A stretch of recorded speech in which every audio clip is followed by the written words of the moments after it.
ಪಿಎಂಜಿಪಿ ಲೋನ್ಗೆ surety ಕೊಡ್ಬೇಕಾ? ನನಗೆ ಬಹಳಷ್ಟು ಜನ ಪಿಎಂಇಜಿಪಿ ಲೋನ್ ಬಗ್ಗೆ ಮಾಹಿತಿ ಕೊಡ್ರಿ, ಅದಕ್ಕೆ ಶ್ಯೂರಿಟಿ ಕೊಡ್ಬೇಕಾ, ಲೋನ್ ಎಷ್ಟು ಕೊಡ್ತಾರ, ಸಬ್ಸಿಡಿ ಎಷ್ಟು ಸಿಗುತ್ತಾ ಅಂತ ಕೇಳಾತಿದ್ರು.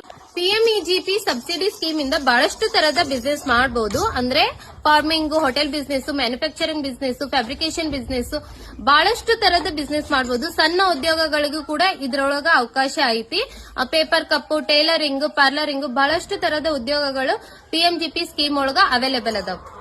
ಇನ್ನ ಸಬ್ಸಿಡಿ ವಿಚಾರಕ್ಕೆ ಬಂದ್ರೆ ಗ್ರಾಮೀಣ ಪ್ರದೇಶದವರಿಗೆ 35% ಸಬ್ಸಿಡಿ ಇರುತ್ತೆ, ಪಟ್ಟಣದ ಪ್ರದೇಶದವರಿಗೆ 25% ಸಬ್ಸಿಡಿ ಇರುತ್ತೆ. ಲೋನಿನ ವಿಚಾರಕ್ಕೆ ಬಂದ್ರೆ ಈ ಪಿಎಂಜಿಪಿ ಲೋನ್ ಒಳಗ 10 ರಿಂದ 50 ಲಕ್ಷದವರೆಗೂ ಲೋನ್ ಸಿಗುತ್ತೆ. ನೀವೇನಾದ್ರೂ 10 ಲಕ್ಷ ಲೋನ್ ಮಾಡಿದ್ರೆ ಅದ್ರೊಳಗ 3.5 ಲಕ್ಷ ಸಬ್ಸಿಡಿ ಸಿಗುತ್ತೆ. ಪಿಎಂಇಜಿಪಿ ಲೋನ್ಗೆ ಶ್ಯೂರಿಟಿ ಕೊಡ್ಬೇಕಾ ಅಂತ ಕೇಳೋದಾದ್ರೆ 10 ಲಕ್ಷದವರೆಗೂ ಯಾವುದೇ ಶ್ಯೂರಿಟಿ ಕೊಡೋ ಅವಶ್ಯಕತೆ ಇಲ್ಲ. ಕೆಲವೊಂದಿಷ್ಟು ಬ್ಯಾಂಕ್ಗಳು ಓನ್ ರಿಸ್ಕ್ ತಗೊಳಕಾಗದೆ 5 ಲಕ್ಷದ ಮೇಲೆ ಅಮೌಂಟ್ ಏನಾದ್ರೂ ಕೊಡೋದಿದ್ರೆ ಅವರು ಶ್ಯೂರಿಟಿ ತಗೊಂಡ್ ಕೊಡ್ತಾರಂತ ಹೇಳ್ಬೋದು. ಅದು ನಿಮ್ಮ ನಗರದ ಬ್ಯಾಂಕ್ ಮೇಲೆ ಡಿಪೆಂಡ್ ಆಗಿರುತ್ತೆ.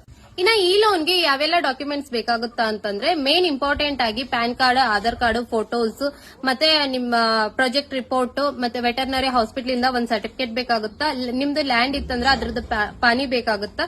ಇನ್ನ ಇವೆಲ್ಲ ಮೇನ್ ಡಾಕ್ಯುಮೆಂಟ್ಸ್ ಇರ್ತಾವು. ಇದ್ರ ಜೊತೆಗೆ ನೀವು ಬ್ಯಾಂಕ್ ಒಳಗೆ ಕೊಟ್ರೆ ಇನ್ನೂ ಕೆಲವೊಂದಿಷ್ಟು ಡಾಕ್ಯುಮೆಂಟ್ಸ್ ಬೇಕಾಗುತ್ತೆ. ಸೊ ಅವ್ರು ಏನೆಲ್ಲ ಬೇಕಂತ ಹೇಳ್ತಾರ, ಆದ್ರೆ ನಾನ್ ಹೇಳಿರುವಂತ ಡಾಕ್ಯುಮೆಂಟ್ಸ್, ಮೇನ್ ಡಾಕ್ಯುಮೆಂಟ್ಸ್ ಇವು ನಿಮ್ ಕಡೆ ಆಲ್ರೆಡಿ ರೆಡಿ ಆಗಿ ಇಟ್ಕೊಂಡಿರ್ಬೇಕು.